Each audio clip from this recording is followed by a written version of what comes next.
Rick, your reaction to the news yesterday that 12-team playoff is not a question of if, but when? I'm in that choir singing hallelujah, hallelujah. we need this. And this is not Alabama or Ohio State or Clemson's fault. All they did was rise to the top of college football, and they had a stranglehold on it because every recruit wanted to be a part of the college football playoff. And those were the three places, along with Oklahoma, I guess, but they never won one of the games, that you'd go if you wanted to be in it. And, I think it was time that we changed the format that allows a little bit more inclusion for other places, especially when schedules are not alike. We've got two conferences amongst the Power Five that still are only playing 8 conference games. So if you're not going to have at least some measure of equality from the scheduling standpoint, then probably we need more spots. And what you just talked about in terms of what it means financially, you're going from 3 games in the college playoff format now to 11 games. The 4 play-in, the quarterfinal games, and then the 3 that we've already got.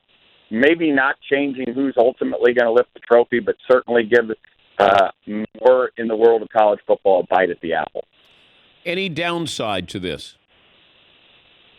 The only thing that I'm sitting here going, is this a move towards better scheduled games in the regular season? And I'm not sure that it does that. I don't think we've now put more onus on, the Alabamas of the world to, travel to Los Angeles to play USC. I think that the one-off games are still going to be where they'll go.